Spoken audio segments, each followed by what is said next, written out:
La Academia Mexicana de la Historia tiene el compromiso de impulsar, desarrollar y fortalecer los estudios históricos de nuestro país. Este ciclo se suma a estas tareas fundacionales de la institución, evocando la memoria de sus integrantes, de las y los miembros de número, corresponsales en México y el extranjero, así como de historiadoras e historiadores eméritos y honoríficos, quienes compartirán con nosotros enunciados, anécdotas y hallazgos de sus investigaciones históricas en diálogos desde la Academia Mexicana de la Historia. Mi nombre es Araceli Almaraz, investigadora del Colegio de la Frontera Norte y académica por Baja California de nuestra corporación.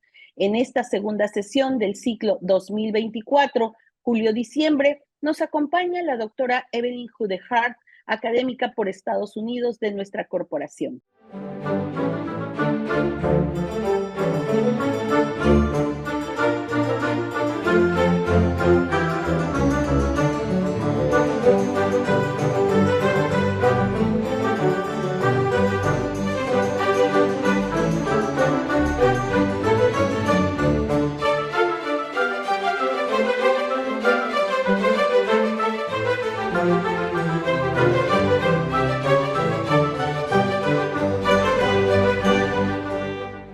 Buenas tardes, doctora Evelyn Hudehart. Muchísimas gracias por estar con nosotros en Diálogos desde la Academia Mexicana de la Historia, un espacio para conocer a las y los miembros de nuestra institución. Agradecemos mucho que estés el día de hoy con nosotros.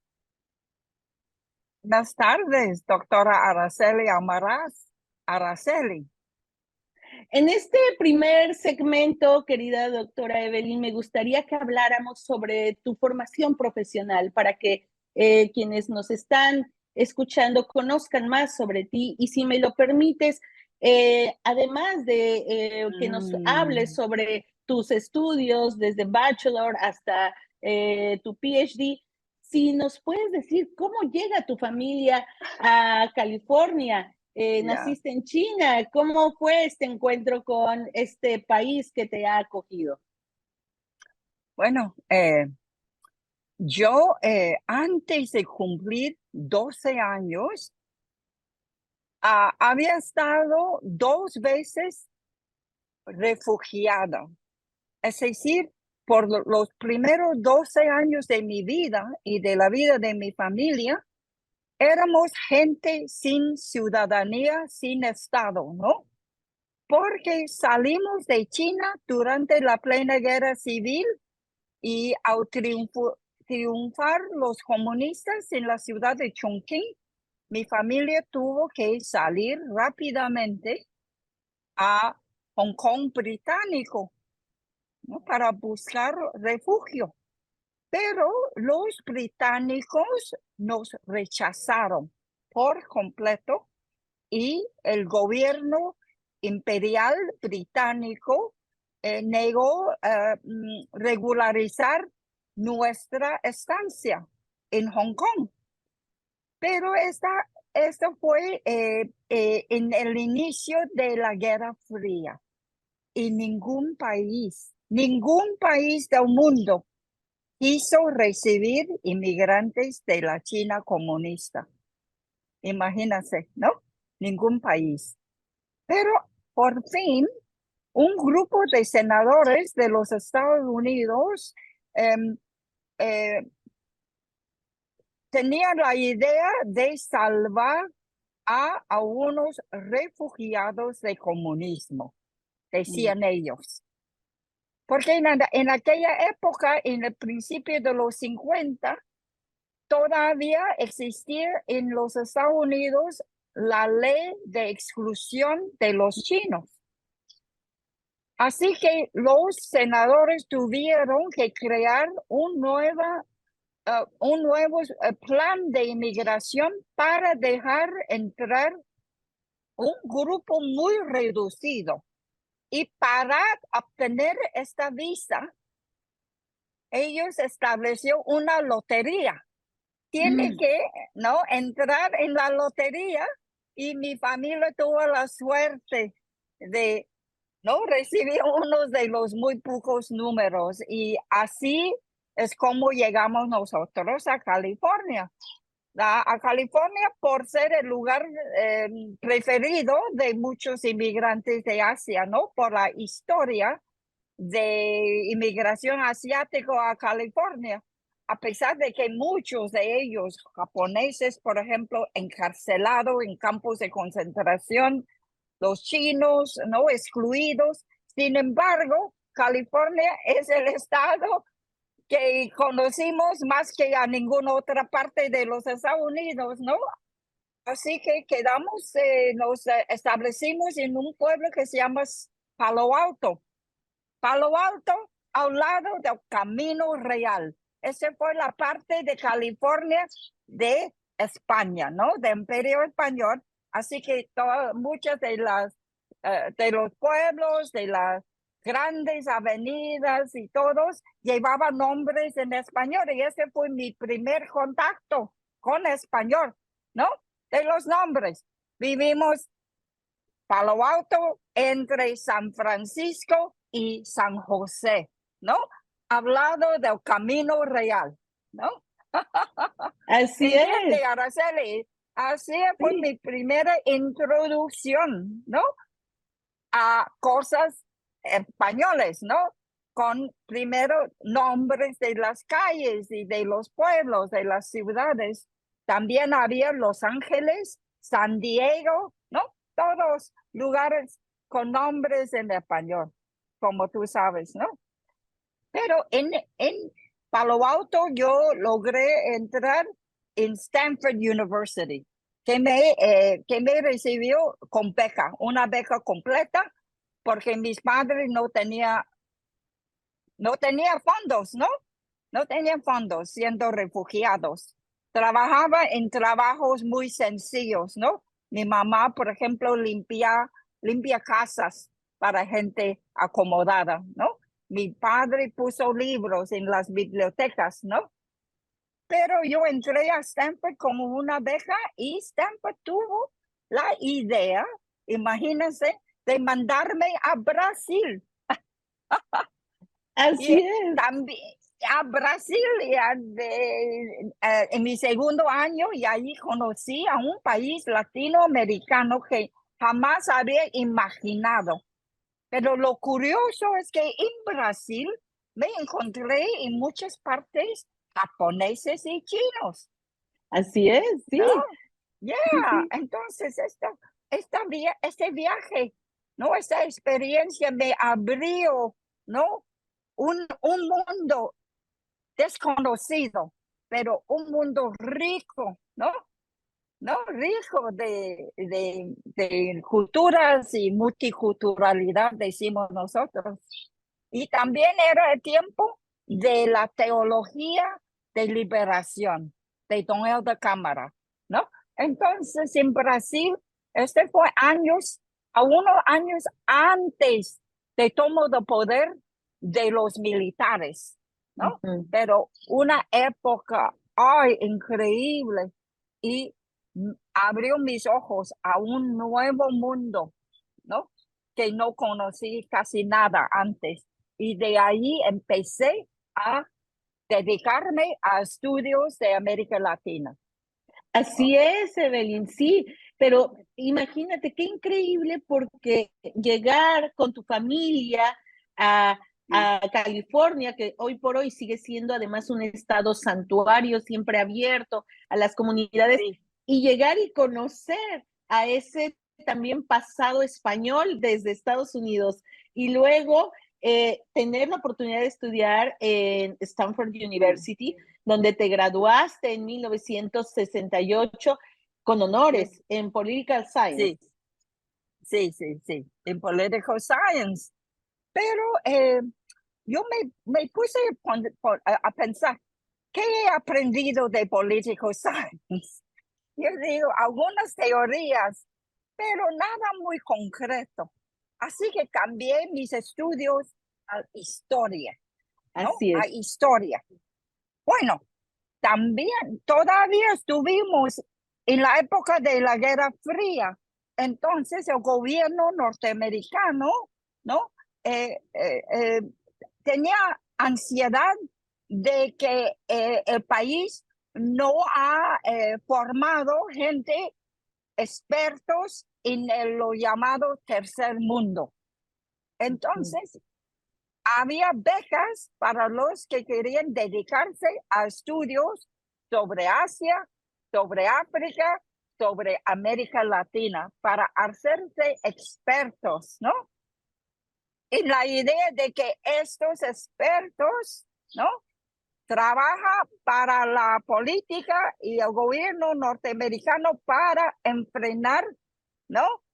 El que la diseminación del comunismo, ¿no? Entonces, todos mis estudios de doctorado en la Universidad de Texas, en Austin, ¿no? Fue financiado por no Secretaría de Relaciones Exteriores o State Department. No fue financiado ni por la Secretaría de Educación, sino por la Secretaría de la Defensa. De la Defensa, ¿no? Era un proyecto del Departamento de la Defensa para crear, formar, ¿no? Más expertos en América Latina, en África, en Asia. Es un proyecto de la Guerra Fría, ¿no? Sí, mira qué interesante. Y con este proyecto al que te sumas, exactamente en 1976 te gradúas en historia de América Latina y el Caribe. ¿Y qué pasa en estos años en Austin, en la Universidad de Texas? ¿Cuál va a ser tu proyecto de investigación con este soporte de la Secretaría de la Defensa para estudiar? Sí. Yo hice mis estudios graduados rápidamente en 2 años, porque yo dije a mis mentores, no necesito sacar una maestría, voy directamente al doctorado. Se También podía. hay que decirle, sí, que antes de empezar mis estudios de doctorado, yo me casé y nosotros dos, mi esposo y yo, fuimos a España para aprender español en la Universidad de Salamanca. Esta fue la época de Franco, ¿no? De Franco. Un país, España, bien diferente de se conoce hoy día, ¿no? Hoy día España es un país libre, ¿no? Muy abierto. Pero en esa época, ¿no? En los principios de 70, Franco y la Guardia Civil de España, ¿no? Mantuvieron poder en la sociedad. Era una sociedad oscura y deprimida, ¿no? Pero sin embargo, fuimos a Salamanca para estudiar español y además para evitar a mis padres que nos rechazaron. Mis padres no reconocieron mi matrimonio con mi marido por no ser chino. Mi marido es el de Hart y mi apellido, ¿no? Nos casamos a los 21 años al graduarnos de Stanford y mis padres me dijeron inmediatamente, nosotros no reconocemos este matrimonio, ya hemos perdido la memoria de nuestra hija mayor, ¿no? ¡Qué barbaridad! Pero aún Sí, así te mantuviste. pero así son los inmigrantes, Araceli. Yo digo, mis padres no eran inmigrantes en el sentido puro, eran refugiados, eran inmigrantes involuntarios, ¿no? Eran inmigrantes que no quisieron dejar su país, su patria. Entonces, estos inmigrantes llevan una mentalidad diferente de los que emigran voluntariamente, ¿me entiende, no? Sí, Ya. Esos son claro, refugiados, ¿no? porque al ser refugiado siempre estás pensando en que vas a regresar a tu Sí, sí, país. sí, sí, sí, sí. Y cuando sus hijos se casan con los de otra etnia o raza, ellos se sienten una tradición de la herencia, ¿no? Claro, Yo entiendo bien por qué se sintieron así mis padres, ¿no? sí, Sí, con el tiempo, ¿no? Por eso claro. fuimos a España, a la Universidad de Salamanca, y sí, aprendimos español, ¿no? Y yo ya sabía portugués por haber estado en Brasil, ¿no? Sí. Entonces regresamos a los Estados Unidos con becas de la defensa para empezar nuestros estudios sobre América Latina y para estudiar el doctorado. Y allí en Texas, eh, yo me di cuenta que Brasil está muy lejos, pero México muy cerca, ¿no? Y era mucho Sí. más fácil ir a México. Entonces yo cambié mi énfasis de Brasil a México, ¿no? Y de México yo empecé en mi principio con una tesis de doctorado Mm. sobre los cristeros, porque siempre me llamó atención los, los que decían los historiadores, gente sin historia, ¿no? Historia del pueblo sin historia, es decir, gente, ¿no? Pobre, sin poder, pero colectivamente, ¿no? Colectivamente se podía luchar por sus derechos o por sus vidas. Y me llamó la atención, ¿no? Los cristeros. Pero en ese momento salió un libro del francés, del historiador francés sobre los cristeros. Entonces tuve que cambiar mi tema, ¿no? Y cambié mi tema a los yaquis. Y ahí Y fue pues, donde escribiste por primera vez sobre esta comunidad, que además también te quedaba relativamente cerca de Austin, porque estamos hablando de Texas, fue Hermosillo, Sonora. ¿no? Ujú. Sí, Sonora. Pero Araceli, um, antes de ir a Sonora, tuvo que primero ir a la Ciudad de México, en aquel entonces el DF, para trabajar en los archivos Ujú. nacionales y tuvo la suerte de ganar entrada al archivo militar, que fue algo excepcional, ¿no? Claro, claro, Yeah, sí, he no es podido fácil. entrar en militar, no era fácil, no era automática.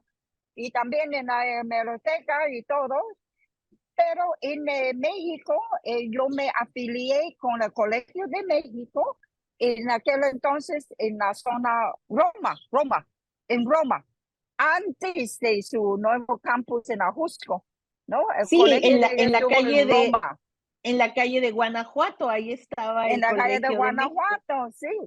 ¿Y sabes qué?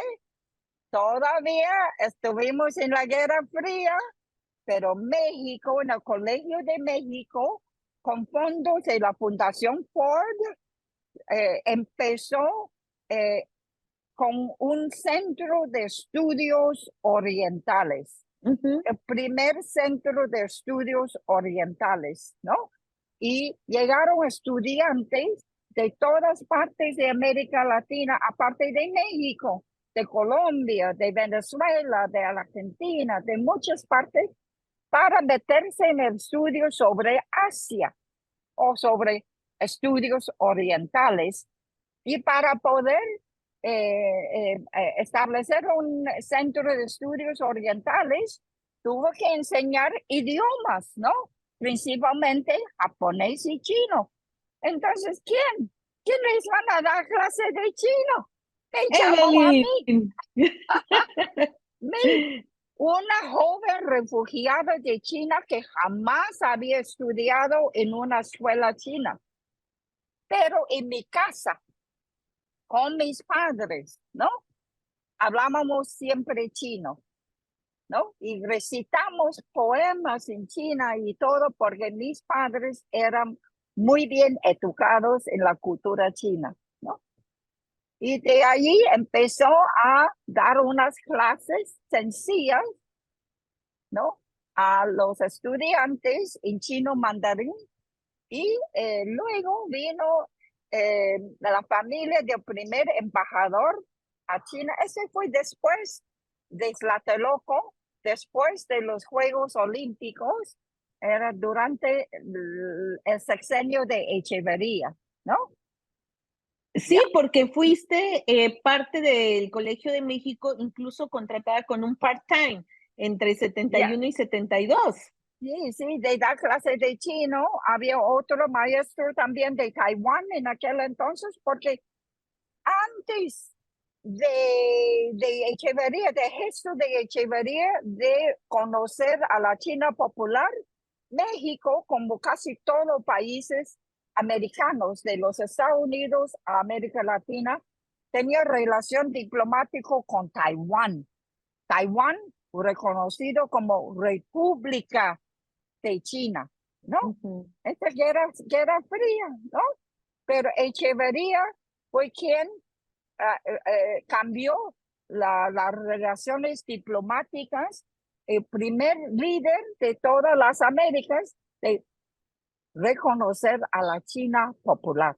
Aparte de Cuba, por supuesto, ¿no? Porque Cuba bajo Castro, ¿no? Siempre había tenido relaciones con la China popular y no con Taiwán, ¿no? Pero Cuba fue la excepción.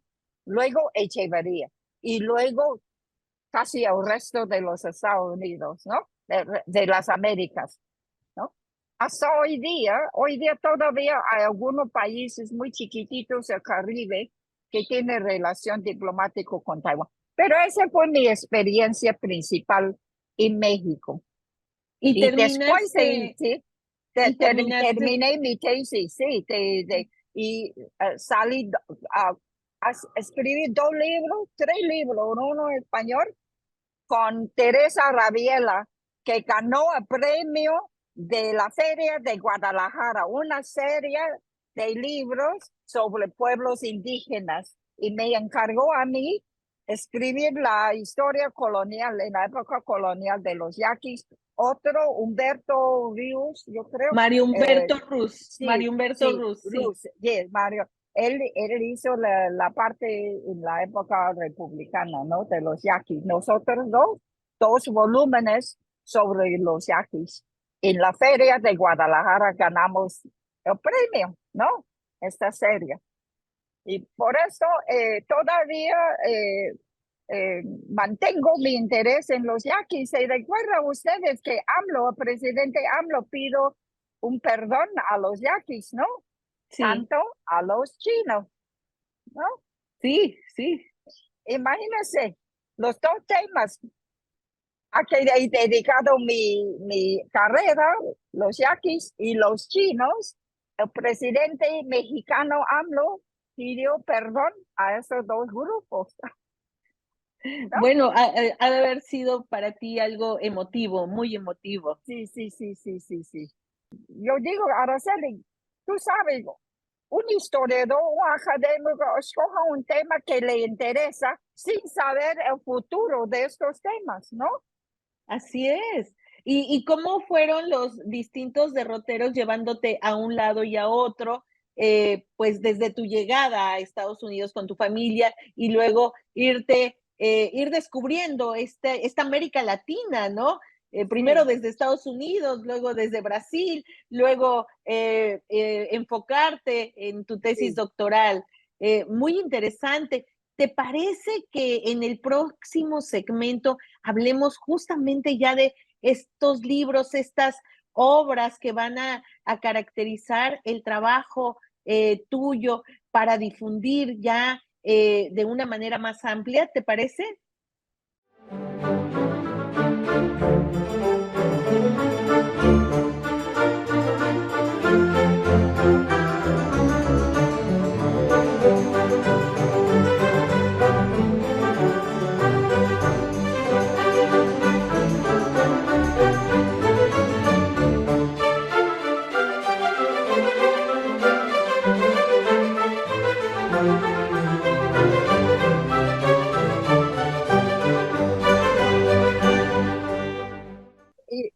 tema de los chinos me vino temprano en mi carrera, en mis estudios, cuando fui a Brasil, ¿no? Me encontré con muchos asiáticos, pero estos asiáticos, japoneses, chinos y coreanos más tarde no aparecen en los textos de libros, en los textos de historia, ¿no?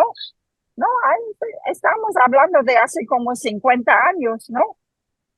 Pero poco a poco en México, en Brasil, en Perú, ¿no? Emergieron académicos, investigadores de gente interesados en los temas de los asiáticos, ¿no? Bueno, en Tijuana hay muchos, ¿no? Y ahora Catalina y todos, ¿no? Que interesan mucho en estos temas y se han descubierto, yo creo, en México un tema muy rico de los extranjeros perniciosos, de la discriminación, pero yo digo también, Araceli, de cómo los chinos se habían insertado en la sociedad mexicana, ¿no? Eh, el secretario de Gobernación de Peña Nieto, ¿quién fue? Sí, Osorio Chong fue secretario de él Osorio Chong. Ya, pero Osorio Chong tenía una mamá, una madre china, Chong, ¿no? Su apellido. La gran cantante Ana Gabriel, su abuelo fue chino, ¿no? Ana Gabriel, imagínate. sí, y Yo bueno, tengo, tú mencionas aquí en mi región, menos en Tijuana, pero mucho más presente la comunidad china en Mexicali, que hoy por hoy sí, tiene sí, 300 restaurantes chinos. El sí, sí, gobierno de sí, China regaló una pagoda, hay una sí, chinesca que es toda una área donde los chinos ya, se concentraban y no podemos entender el desarrollo del cultivo de algodón sin la comunidad ya. china. El algodón, muy importante. A mí me interesa de los asiáticos, chinos y japoneses y últimamente los coreanos también, no es tratarse de como una tema exótica, sino un grupo de inmigrantes, ¿no?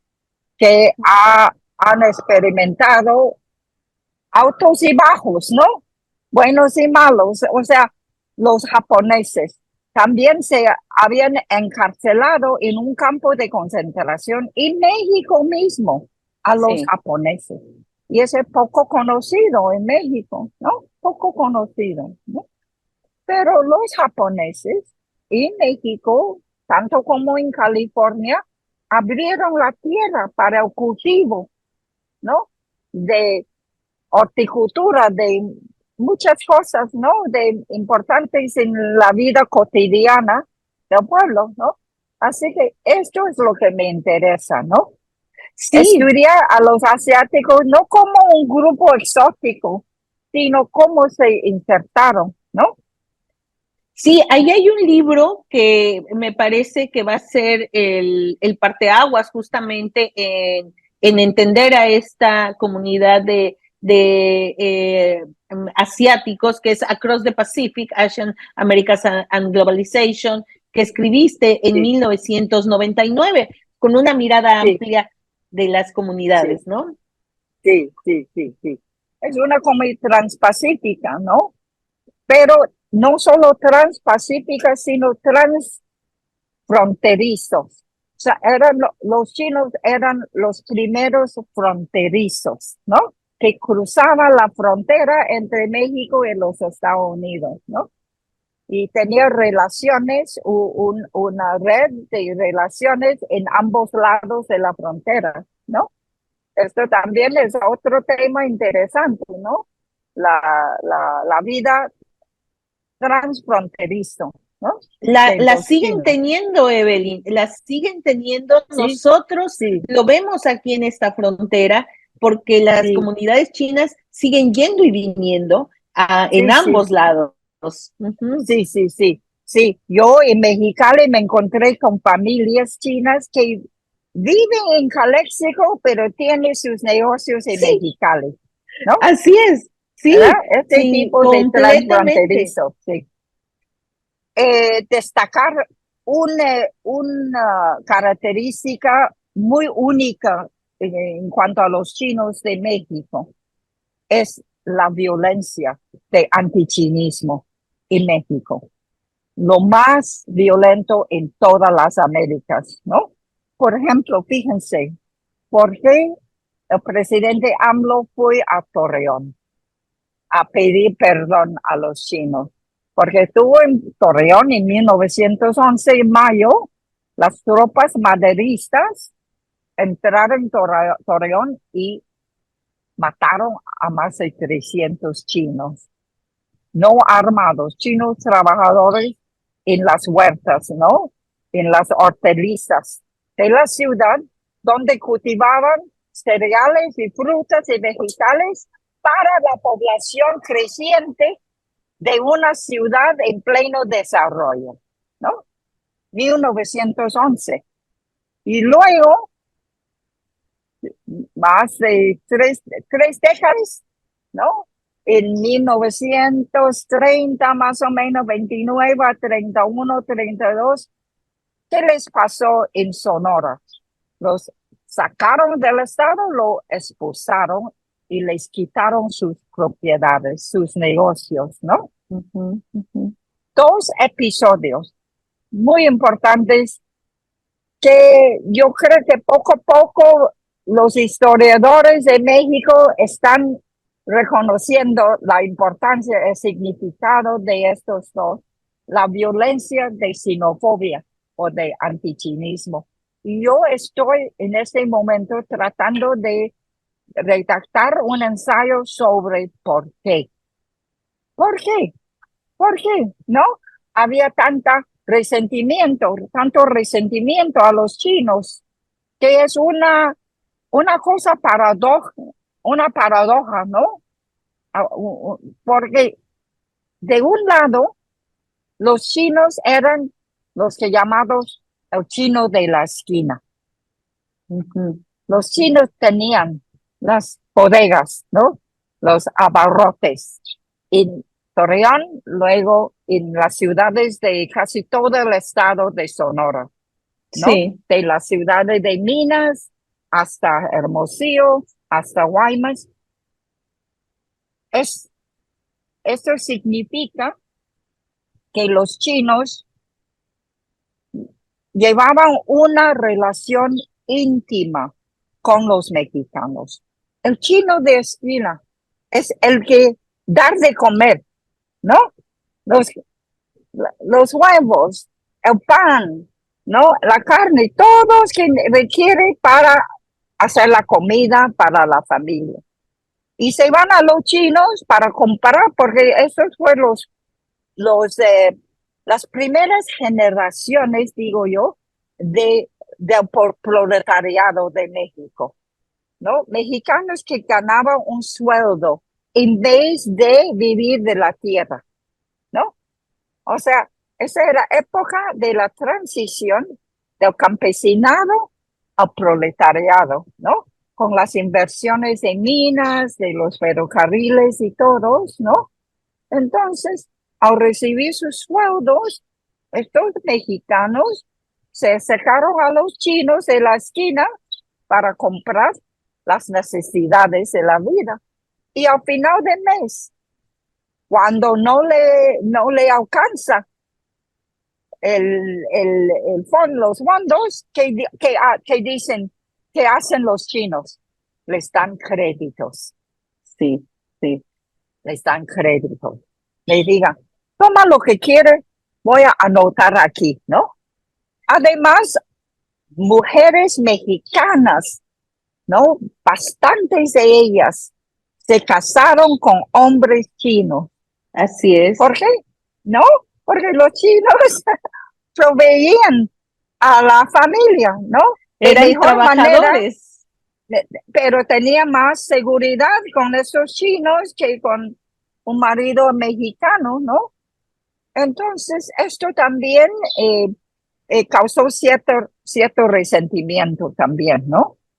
De que sus mujeres, ¿no? Voluntariamente se casaron con hombres chinos, ¿no? O sea, Sí, cuestión de dependencia de los chinos de la esquina, los matrimonios, ¿no? Binacionales, biracionales, ¿no? Y todo esto, de un lado, significa, yo digo, yo uso la palabra intimidad, ¿no? Una relación íntima, ¿no? Pero sí. del mismo origen, ¿no? Salió el resentimiento durante tiempos duros, ¿no? Por Claro, ejemplo, y de hecho, sí, en su momento Sonora fue relacionado más con esa política antichina, sí, ¿no? Con Plutarco sí, Elías Calles desde los años yeah, en los 20. calles, ya, pero es también, yo tengo cifras, yo tengo datos de los negocios chinos, estuvieron los chinos en todos los municipios de Sonora, Sí. todos, y algunos de ellos monopolizaron el pequeño de por menor, por eso los llamaban chinos de la esquina, ¿no? Y tenían relaciones con chinos en California, Los Ángeles, para su mercancía, ¿no? Claro, ¿Verdad? esto es muy importante, esto que dices, porque en Sí, realidad la ya, diáspora se ya, extiende y tú has justamente hablado de ya, Asians in the Americas, Transculturations and Power, sí, un poder muy sí, claro. Y también sobre Voluntary Associations in the Chinese sí, Diaspora, sí, esta sí, relación muy extendida, ¿no? sí, sí, sí, muy extendida. Y además, Araceli, yo he estudiado también los pueblos de donde salieron los chinos en Cantón. Uh Ok, -huh. ellos no crearon a México una tabla rasa, no tenían experiencia, tenían conocimiento. ¿Conocimiento de qué? De mercados. Por eso les era más fácil, ¿no? Hacer, hacerse pequeños negociantes, ¿no? Mucho más fácil que a los mexicanos que salieron de un pueblo, ¿no? Cultivando la tierra para una compañía americana de minas, ¿no? Como en Cananea, ¿no? Les era mucho más difícil a estos mexicanos, ¿eh? De, de crear un pequeño negocio. Pero los chinos, ¿no? Porque ya tenía mucha experiencia con el mercado, con negocios, pequeños negocios, con el manejo de monedas, ¿no? De mercancía, de mayoreo y minoreo, ¿no? O sea, todo eso serie de mercado, los chinos ya tenían conocimiento, Así es, ¿no? Y experiencia. pero también has abundado sobre la parte de la literatura, el aporte de los chinos a la literatura. De hecho, en un Sí, trabajo sí, que le llamas Towards a Third Literature, Chinese Writing in the Americas, también esta sí. forma de dejar una huella, ¿no? Sí, sí, sí, sí, sí. Porque, ¿sabes qué, Araceli? Los chinos eran en su mayor parte literatos. No eran los más pobres, los más miserables, los menos educados. Por ser un negociante, un comerciante, tenía que saber calcular y pedir mercancía y Uh todo -huh, esto. No, no, pero literatos, sabían escribir, sabían calcular, ¿no? Tenía, ¿no? Conocimientos básicos, ¿no? uh -huh. Esto primero. Segundo, tenía sus redes porque la mayoría de los chinos que fueron a California, a Arizona, a Texas y a México salieron de la misma parte de Cantón, arriba del río Perla. Hablaban el mismo idioma, tenían las mismas asociaciones. Las asociaciones para los chinos, tanto para los mexicanos en California, era ayuda mutua, ¿no? Era asociaciones de ayuda mutua, Uh ¿no? -huh. Asociaciones, pero asociadas basado en ser homogéneos, ¿no? O Uh sea, -huh. tuvieron que hablar el mismo idioma chino por entenderse bien, ¿no? Tenía confianza uno al otro porque salieron del mismo pueblo, ¿no? Así que tiene que portarse bien, porque si no, los chismes llegan a tu casa, tu mala fama.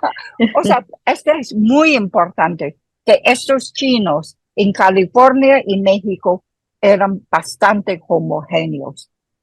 Por eso yo no digo chinos, yo prefiero usar la palabra cantonés, porque chino o China es un país tan grande y China tiene tantas regiones, tantas culturas y idiomas regionales, ¿no? Pero no estamos en esa época chinos de todas partes de China, sino chinos de una parte reducida de la provincia de Cantón, ¿no? Claro, De los claro, y esto, condados, sí. sí, esto les va a permitir aglutinarse y hacer un frente Yeah. común. Mira, lo mismo está pasando con los mexicanos en los Estados Unidos. Si Sí, tú vas a Nueva Jersey, la mayoría de ellos son de qué provincia de México. Oaxaca. Son oaxaqueños, ¿no? Y son zapotec de Oaxaca, ¿no?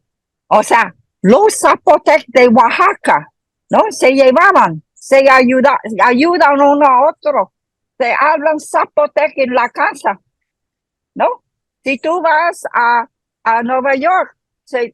son de dónde, son de otra parte. Si tú vas a Chicago, son de qué parte de México, de otra parte. Lo, lo mismo pasa con los mexicanos, ¿no? Claro, Llama a sí, los que ya conocen, ya, sí, ya, están las comunidades de Puebla, están las comunidades de de pueblos, sí. Sinaloa, están las comunidades del Esto Estado de México, claro. es exactamente. En Nueva York son de Puebla. En New Jersey son de Oaxaca.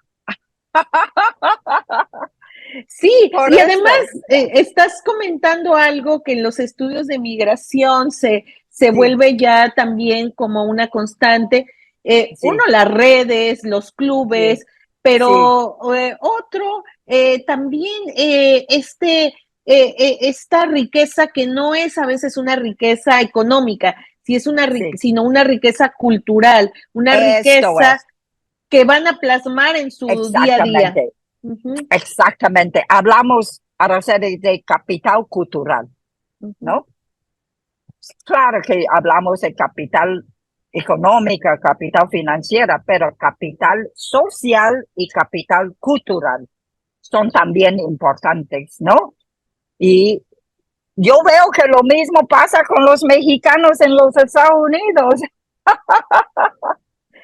Así es. Sí, Entonces, los chinos de México tenían buenas relaciones con los de California, de San Francisco, de Los Ángeles, porque ya se conocían antes, ¿no? sí, sí, sí.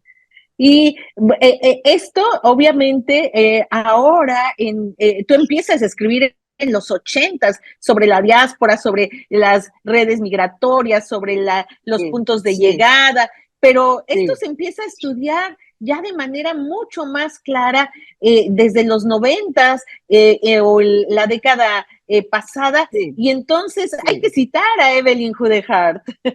ya. No, pero Araceli, ¿puedo hablar francamente contigo y con los Claro, colegas? Ok. claro. Por eso yo digo que ciertos colegas mexicanos que no saben chino, que no hablan chino y no conocen a los chinos en sí mismos, ¿no?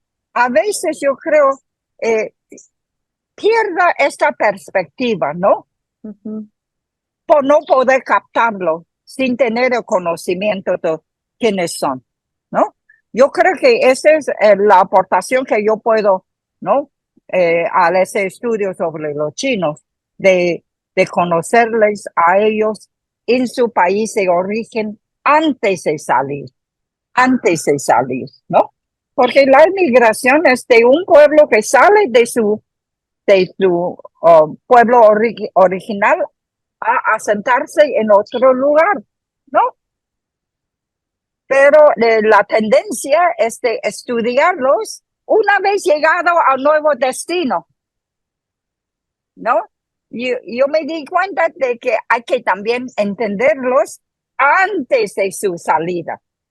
Por supuesto, porque tu misma historia define también parte de cómo se dan las salidas.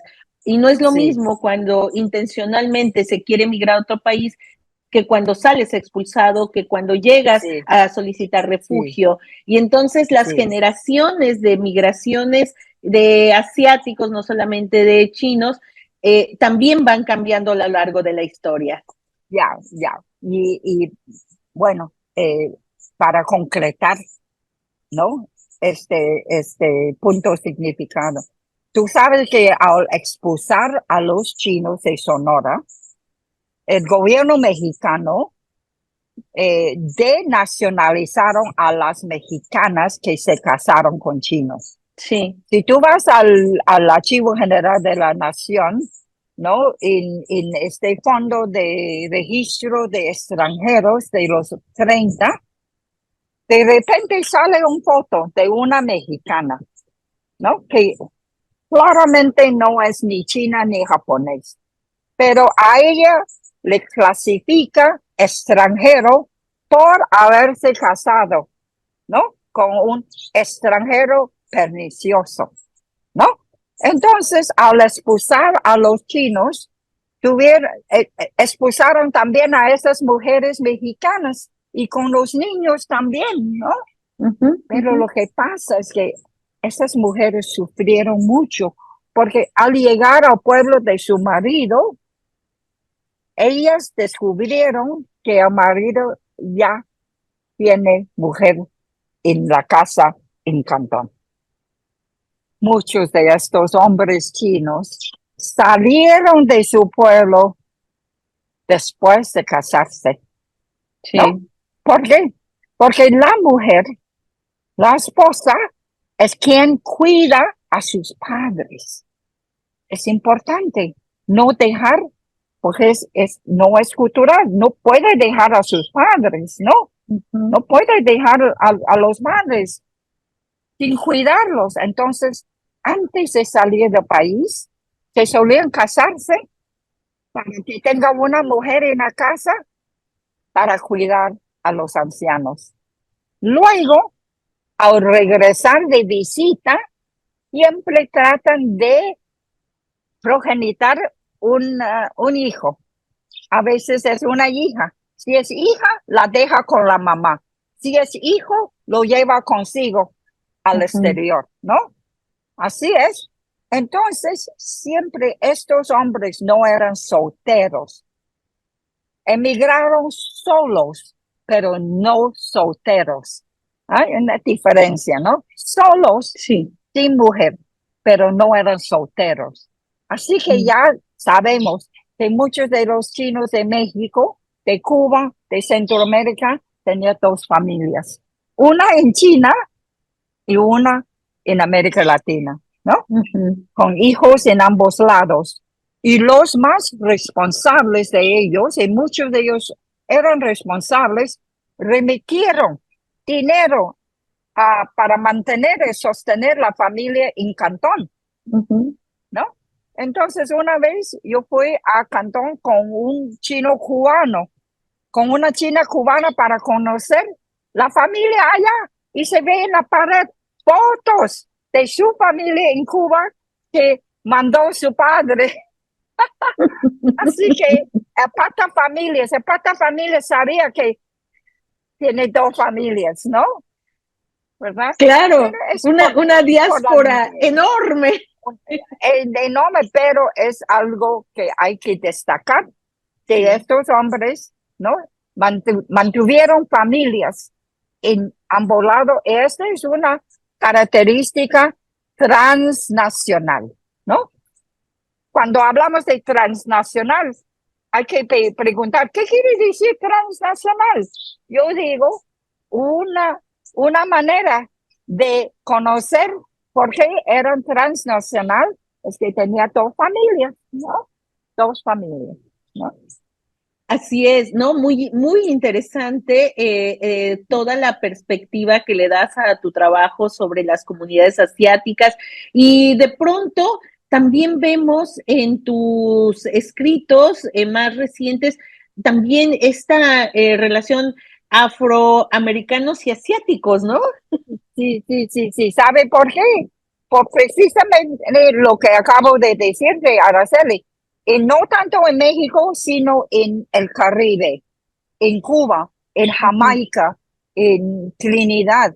Los hombres chinos se casaron o se formaron familias con mujeres del lugar que era más bien afro cubanos, afro-jamaiquinos, ¿no? En todo el Caribe, ¿no?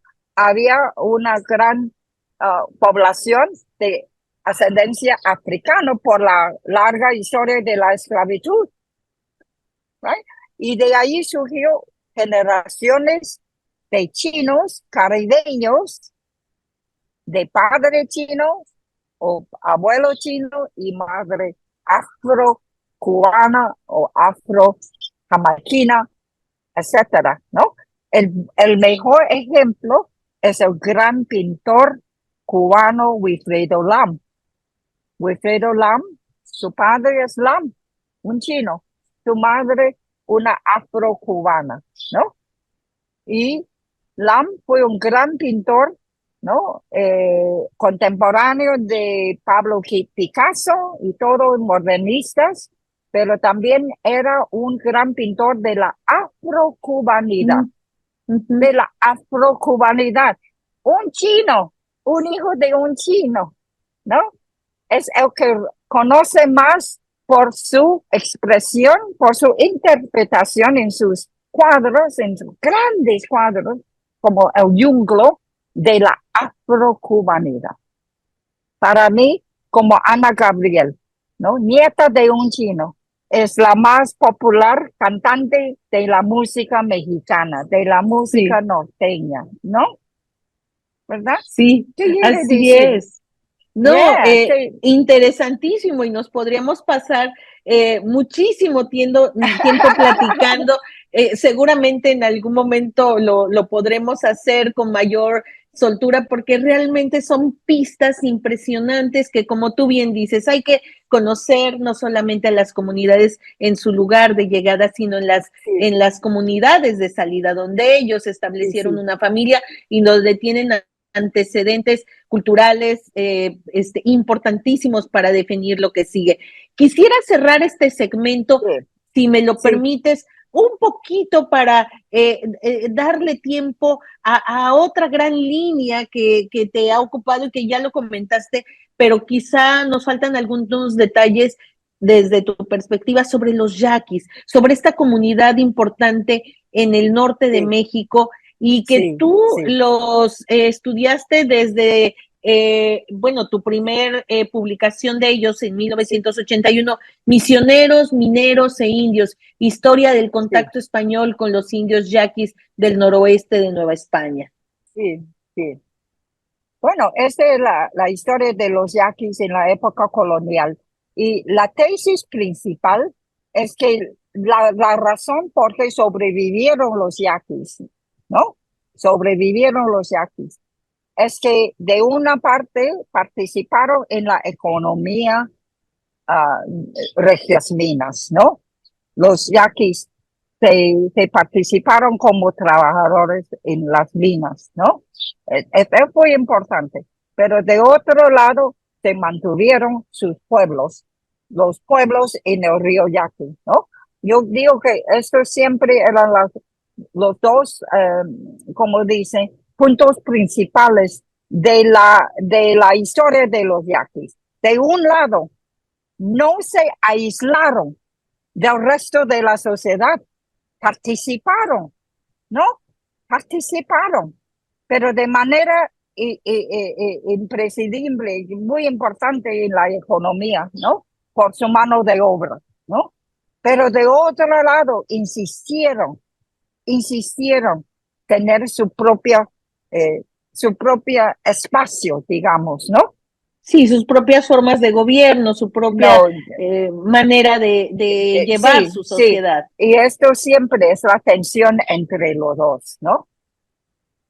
Y esto también explica en gran parte su resistencia, ¿no? Su resistencia y Ya. la protección de sus recursos. Sí, sí, por eso yo digo, se acomoda, acomodación de un lado y resistencia de otro lado. Y mira, Araceli, ah, ah, acabo de leer un manuscrito de la Universidad de Arizona. Es un libro increíble de bello porque son memorias, memorias de 6 yaquis. Pero este libro se van a publicar en una edición bilingüe. De un Ay, lado qué bien. yaqui, de otro lado inglés. Ellos lo hacen en Excelente. inglés por el público norteamericano. Pero fíjense que los yaquis mantienen su idioma. Mantienen su idioma. Es algo increíble en México, ¿eh? ¿Cuántos pueblos indígenas en México hoy día mantienen su idioma? ¿No? Muy pocos, Muy sí, y es poco. otra forma de resistencia. Sí, sí. Y la Universidad de Arizona van a sacar este libro principios del año 2025, una edición bilingüe, ¿no? Esto es. Bueno, Araceli, estos dos temas, hay sin fin, ¿no? Los temas que Sí. se puede tocar, porque cada uno de nosotros tenemos una perspectiva, ¿no?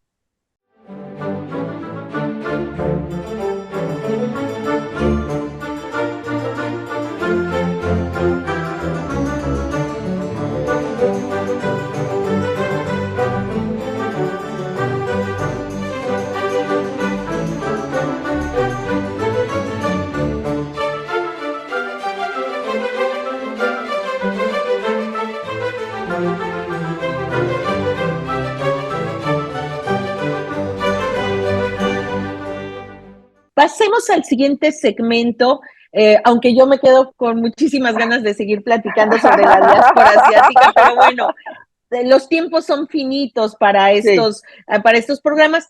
Fíjate que a mí me gustaría que habláramos en este nuevo segmento de tu pase por distintos espacios universitarios. Ya nos hablaste de cómo llegaste al Colegio de México siendo part-time entre el 71 y 72, pero después te fuiste a Michigan también a hacer un part-time.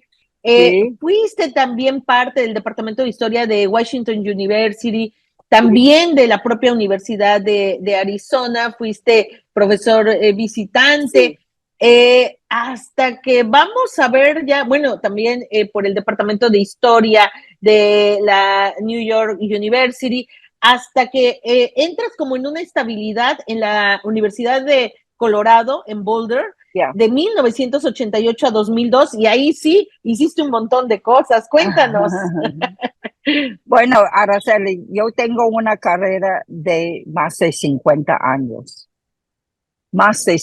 años, porque yo terminé mi doctorado a los 25 años Sí, sí, y fantástico. solo he tenido una sola carrera, ¿no? Una sola carrera. Y por ser tan grande los Estados Unidos, por tener tantas universidades, la típica carrera nuestra es de moverse, ¿no? De una institución una al otro. Son pocos, relativamente hablado de nosotros, que pasa toda la carrera en una institución, ¿no? Es muy típico la carrera mía, ¿no? Porque cada vez que voy de una universidad a otra, es que la otra universidad me llama, ¿no? Me Sí. reclutan, me llama, me ofrecen un mejor sueldo. Me Y yo digo, es parte del reconocimiento de los campos de estudios que yo he tenido como de la visión de abrirla, ¿no? Yo he abierto varios campos de investigación sobre pueblos indígenas en la frontera, sobre Ujú. pueblos de Asia como inmigrantes y su formación en las sociedades de América Latina, ¿no? Por ejemplo, ¿cómo explica que los peruanos eligiese un presidente de ascendencia japonés en Fujimori? Claro, claro. Tenemos una gran población de chinos y de japoneses en Perú. Sí, sí, intereses, ¿no? Interesantísimo. De que los japoneses también es otro grupo de asiáticos y últimamente yo acabo de regresar, ¿sabe de dónde? De Santiago, Chile, Sí, porque me claro. invitaron muchas veces a Chile para ayudarles a investigar sus pueblos asiáticos, Ujú. incluyendo a los coreanos. Hay una población coreana, tanto como México también. Tú sabes que en Sí, México hoy día, en la Ciudad de México, si tú vas a Tepete, si tú vas a los mercados, se ven los coreanos, ¿no? claro, no, Tepito es Tepito, chinos y sí, coreanos. chinos y coreanos, ya. Pero hoy día los chinos ya no son de Cantón. Los chinos no recientemente llegados a México viene de otras partes de China. Tiene ahora una historia bien diferente de los Ujú, chinos de antier, ¿no? ujú. Así que la historia de los chinos, japoneses, coreanos, ¿no? Sigue, pero nuevos capítulos, ¿no? No son descendientes de los anteriores, ¿no? Son Sí, nuevos llegados. sí, y en Boulder, en la Universidad de Colorado, fuiste directora del Centro de Estudios de Etnicidad Sí, y sí, Raza en América, ya. ¿no? Ya. Por eso yo soy también profesora de estudios chicanos. Tú sabes, los estudios Ujú. chicanos, chicanas. Mira, Sí, Araceli, te digo, yo no me siento cómoda usar esta construcción Latinx. No, no me cae bien. Latinx. ujú. Yo prefiero decir chicanos, chicanas o chicané. Tú ¿no? Ahora hay una nueva formación, construcción, chicané o Sí, latiné, ¿no? sí. Porque Latinx no es nada español, no suena, ¿no? A mí no suena. Es una imposición de los anglohablantes, de los anglosajones en el idioma eh, español, ¿no? El español no es un idioma sexista, pero la gramática tiene géneros. Ujú, Y, sí. pero la sensibilidad de los anglo hablantes, de los inglés hablantes, ¿no? No se siente cómoda usar el o el a, ¿no? Entonces se están poniendo ex en todos y no me cae bien.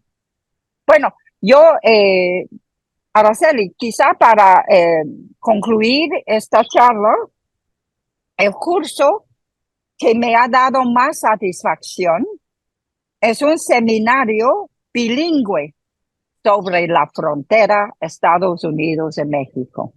Mira, Es un seminario bilingüe, ¿no? De estudiar la frontera de ambos lados. Y un texto que usamos es de tu colega, Lauro Velasco, sí, cómo no, del ¿no? Colegio de la Frontera Norte, Ya. sí. Que yo tengo dos versiones, su versión original en español y la versión inglesa traducida y publicada en los Estados Unidos, ¿no? Por eso, y este seminario tiene estudiantes todos que manejan muy bien el español, incluyendo muchos de los hijos y hijas de los inmigrantes mexicanos y centroamericanos, ¿no? Los hijos Ujú. y hijas nacidos en los Estados Unidos, pero que muchas veces viven con padres indocumentados, ¿no? Sí, y los llamados DACAs también, que es sí, otro sí, grupo los DACA, importante. yo tengo una estudiante DACA, he tenido varios estudiantes DACA, y Brown ha identificado muchos de estos estudiantes y les dan beca completa, 100%, ¿no? Para darle una oportunidad de recibir una educación de las más élites, ¿no? Imagínense, estos vienen de padres indocumentados a Brown University, ¿no? Ay, sí.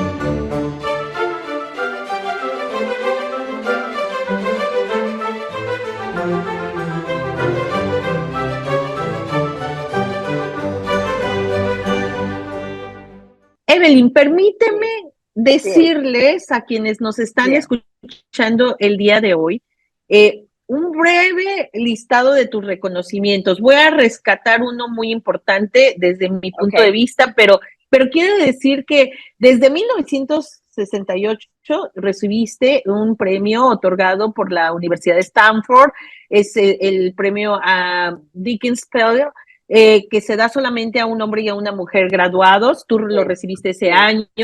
Recibiste el premio Fulbright de investigación docente por tu trabajo en Perú en 1983-84.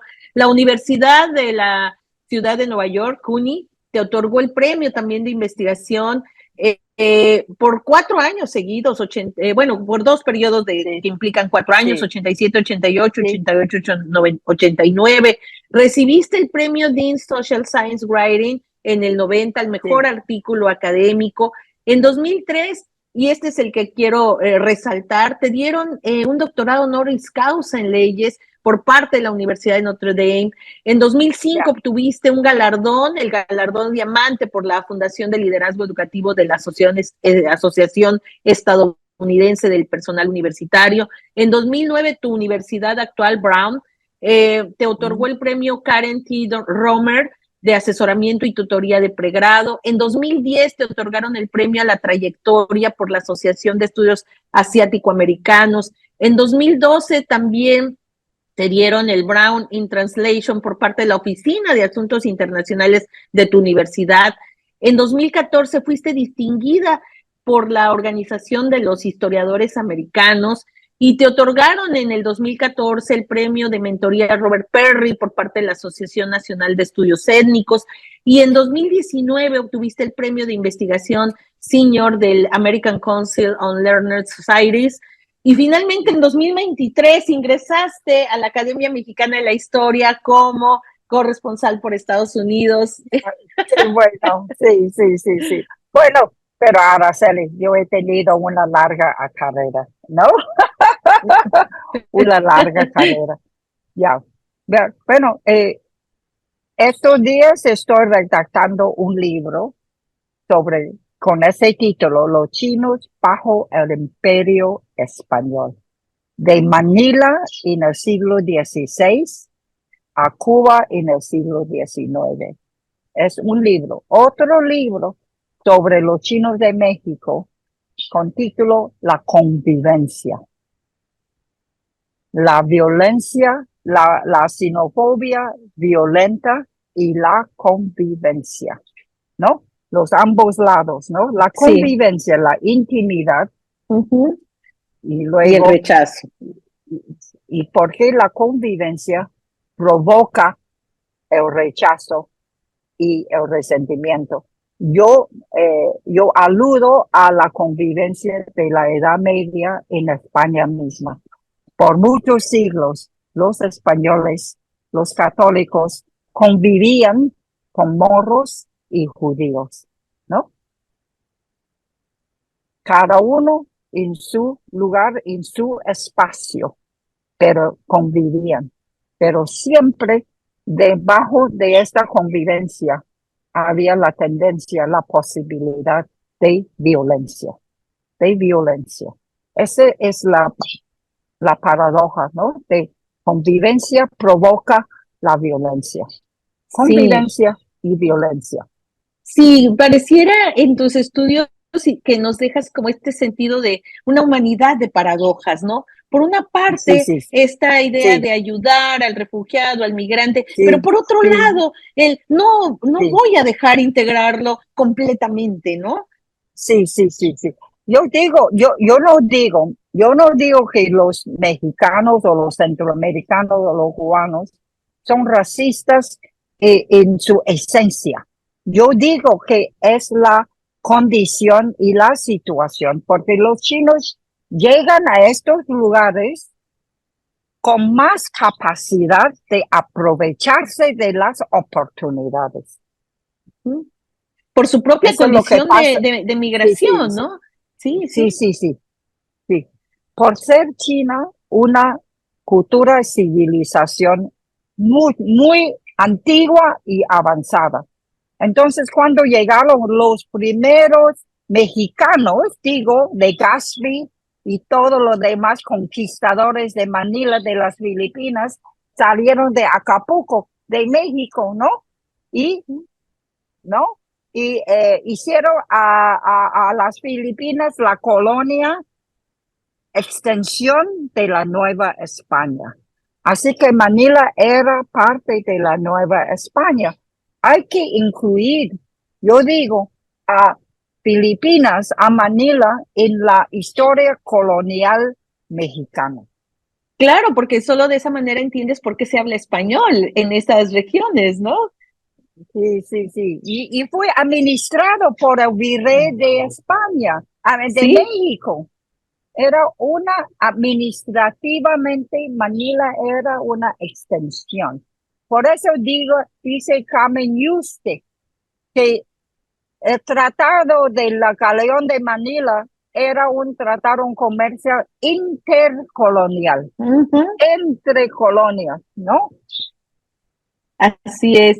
Yo le quiero preguntar a Evelyn Hudehart, Ya. ¿cuál es tu mayor satisfacción? Yo sé que te encanta seguir escribiendo, aportando con estos libros en puerta, con una trayectoria de más de 5 décadas, una mujer apasionada con su Mm, especialidad, que es la historia. ¿Qué es el mayor recuerdo o mm. satisfacción que tiene el día de hoy Evelyn Hudehart? Bueno, hay que decir primero mis estudiantes, ¿no? Mis estudiantes. He tenido centenares de estudiantes y creo que a algunos de ellos, ¿no? He influido bastante su, no solo carrera en sí mismo, sino su punto de vista, su visión del mundo, ¿no?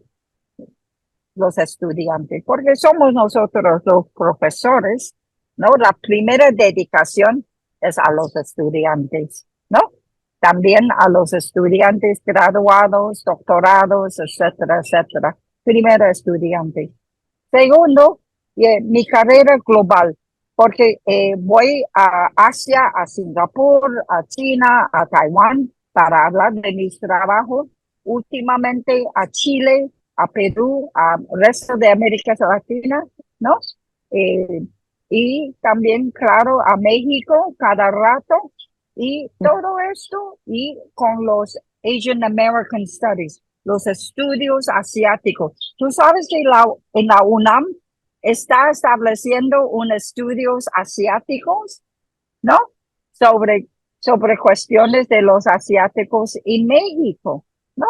Es ese tipo de reconocimiento poco a poco, ¿no? De lo que yo he dedicado por tantos tiempo es una satisfacción, ¿no? Y por último, claro, la llamada de la Academia Mexicana de la Historia, esa fue una gran sorpresa, ¿no? Una gran sorpresa y un gran honor.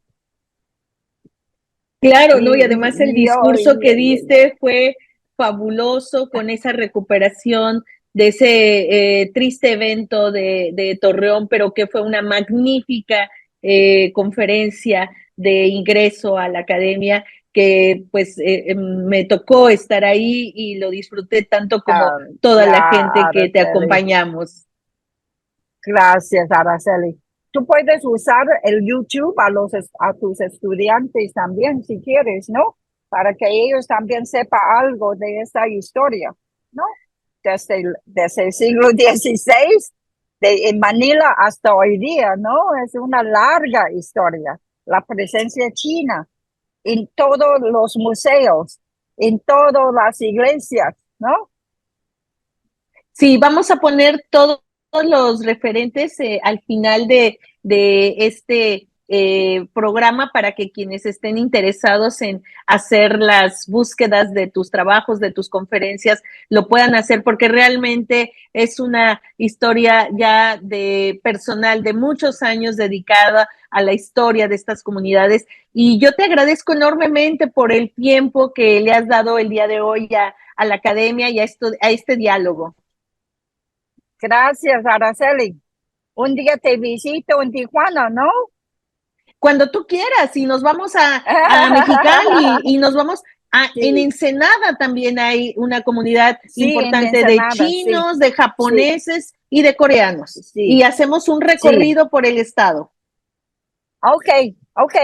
Y si hay una conferencia ah, donde yo puedo participar, llámame, ¿no? Avísame.